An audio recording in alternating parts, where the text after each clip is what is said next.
Hello everyone, this is Logan, and welcome to the 26th episode of Tech Time. Guess what? I actually have an excuse for being late this week, as opposed to just pure laziness as usual.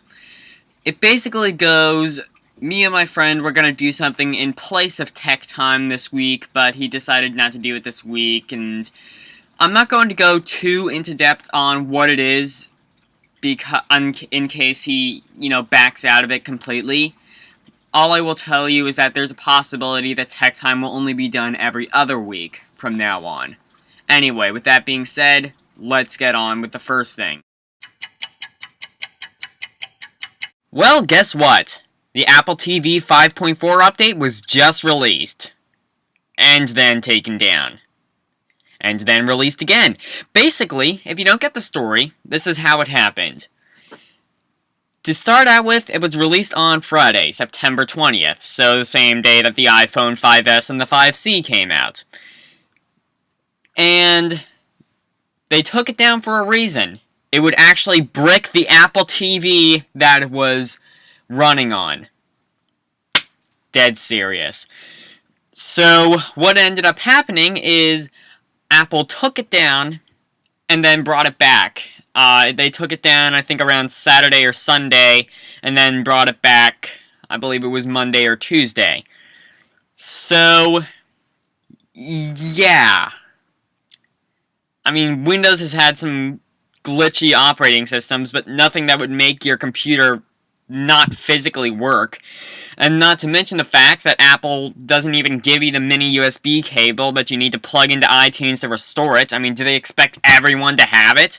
The only things that support micro USB are freaking Android devices, and they're trying to compete with Android. I mean, good God! I apologize for going on that little tangent there, but as you might be able to tell, I'm having this problem myself, so I pretty much have every reason to be ticked off at this point. So, with that aside, that very major gripe aside, let's go on with the actual update and what it brings functionally. First of all, iTunes Radio. Now, this is the biggest feature, and basically, what it is, if you've been living under a rock for the past 3 or so months, it's basically sort of like Pandora, but you can buy songs directly from iTunes, and it will download without you even having to leave the app, which is nice. Also, another feature of Apple TV, if you're a new owner of Apple TV, you can actually set your Apple TV up with your iPod, which is real nice.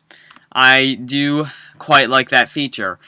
And also we have iCloud AirPlay, which I really don't know what that means, but it sounds sort of like it'll, I don't know, play your, I don't know, maybe it's just like a more stable version of AirPlay, which would be nice if that was the case. And that's really about it. There are also some other minor things, like the photo stream has a different icon, and I think there's something having to do with, like, businesses and AirPlay. Maybe that is what the iCloud AirPlay thing is. But overall, it is a relatively minor update, but you probably should update anyway, just so that you can have, all the features. So anyway, on to the next thing. Can you believe it's been 15 years since Google started up, stayed in beta for about 2 years, finally went out of beta, and then pretty much dominated AOL, Yahoo, or anyone else who tried to compete with them? Well, guess what? It is. As you can tell by, first of all, the new home screen that is only available for today, and in fact, only available for 56 more minutes. So, as you can see, here's the Google homepage. You can play this new kind of interesting little game they programmed into the homepage. I have no idea how this is played, and it kind of confuses me, but it's still kind of worth mentioning. This is your basically You're basically hitting a piñata.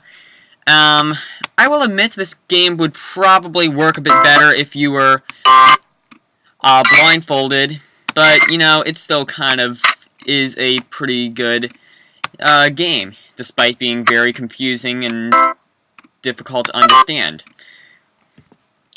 Alright, that's enough of that. Next up is Google in 1998. This is a new Easter egg. They just programmed. So this is Google back in 1998, and sort of a simulation of that. As you can see, well, I obviously wasn't, well, I was around in 1998, but, you know, the year I was born, definitely don't really remember much about Google. But I can tell you that from what I do remember about Google, this wasn't too far off. So, you know, obviously, you know, we had a different Google logo. We had, you know, obviously a much, you know, flatter, more basic UI, because, you know, 1998, everything was more flat and basic because you could only do so much on, you know, the limited hardware at the time, considering, you know, they pretty much just invented flat. And actually, no, in 1998, I don't think Flash existed at all. So we basically had, like, an HTML was just like a madman's dream. But, you know, you get the idea. What would have been kind of cool is if I could, like, type in YouTube, and it would go stay in the 1998 view, but nope, it still just goes into the 2013 view, which kind of sucks, but, you know, again, I'm not going to hold against their back. It's an Easter egg. You can also go back to 2013 just in case you actually want to search Google in 1998, but, you know, it is still kind of a cool feature. So, happy 15th birthday, Google. Let's just, and everyone watching, try not to mention Frugal, or Google Buzz, or the Nexus Q. Basically, let's just wish them a happy birthday. Can we do that? Good. Anyway, on to the last thing. Well, seeing as we've already talked about Apple and Google in this episode, let's talk about the third competitor, Microsoft, who are actually doing something kind of interesting, but maybe executed a bit poorly, as we will get into in a minute. So basically, 3 weeks ago, they did a sort of trade-in program where if you give them your iPad, they will give you up to $200 cash, which is, you know, not great, but at the same time, you know, if you wanted a better option, you kind of have to go on eBay or Craigslist, and even then you kind of have a possibility of being scammed. Or if it's on Craigslist, possibly even worse. With Microsoft, obviously, they're a safe company, and even if they did try to scam you, you could easily sue them. Well, they're doing something pretty similar to this, except it's considerably more complicated. So you can trade, so if you purchase a Windows 8 laptop or desktop, or if you purchase a Windows Surface or Windows Phone 8 enabled device, then you will be able to trade in your iPad, iPhone, Android phone or tablet, or BlackBerry phone or tablet. Which sounds really good on paper, but it's just so complex to do. For example, there are so many regulations. For example, you have to own the laptop or desktop for at least 30 days. You have to put in your details about the device, and then, you know, I think it would have just worked a bit easier if maybe you could have just had it go through like Best Buy, especially now that they have this new Windows Store thing in certain Best Buys. You could give them, you know, buy a Surface right there and then give them your iPad and they could give you cash. Which, you know, again, sounds like a much better idea in my opinion. But, you know what? This thing could possibly turn out to be good. And it almost kind of reminds me a bit, if you remember, I think it was like 2008 or 2009, Toyota. actually did the Cash for Clunkers thing. And while that didn't turn out well, it kind of made it so that, other companies could try and do things, and, that kind of ended up a bit better than Toyota, and, well, pretty much everyone else that did the same, Cash for Clunkers thing around that time.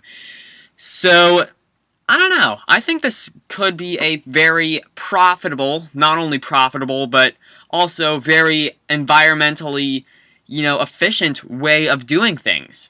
Get rid of an electronic that you don't want, and in return, get an electronic that you do want. So, I definitely see something like this turning out pretty well in the future, especially as more companies try to experiment with this process. Anyway, that's all for this week. Stay tuned for next week.